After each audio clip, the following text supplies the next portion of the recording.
এবার ইউক্রেনকে আর সহায়তা না দেওয়ার ঘোষণা দিয়েছে মার্কিন প্রেসিডেন্ট ডোনাল্ড ট্রাম্প। এদিকে তার বক্তব্যকে তোয়াক্কাই করলেন না ইরানের প্রথম ভাইস প্রেসিডেন্ট। তিনি বললেন, ইউক্রেনের প্রতিরক্ষার সকল চাহিদা পূরণ করতে সক্ষম ইরান। যুক্তরাষ্ট্র ও ইরানের এই পাল্টাপাল্টি জবাবে নানান প্রশ্ন তৈরি হয়েছে। শেষ পর্যন্ত ইউক্রেনের পাশে কতটা ঢাল হয়ে দাঁড়াবে ইরান তা নিয়েও চলছে জোর চর্চা।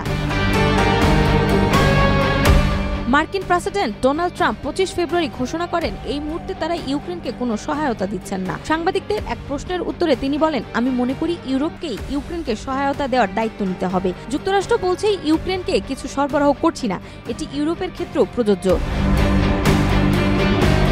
ট্রাম্পের বক্তব্যের পরেই তেহরানে রাডার এবং নজরদারি ব্যবস্থা সম্পর্কিত প্রথম আন্তর্জাতিক সম্মেলনে ইরানের প্রথম ভাইস প্রেসিডেন্ট আরেফ বলেছেন, ইসলামী প্রজাতন্ত্রের শাসন ব্যবস্থার মূলনীতি বিজ্ঞান এবং বিশ্ববিদ্যালয়গুলোর উন্নয়নকে অগ্রাধিকার দেওয়া। তিনি জানান, বর্তমানে ইরান প্রতিরক্ষার ক্ষেত্রে স্বয়ংসম্পূর্ণ এবং অন্যান্য বন্ধু ও প্রতিবেশী দেশগুলোর চাহিদা পূরণ করতেও সক্ষম।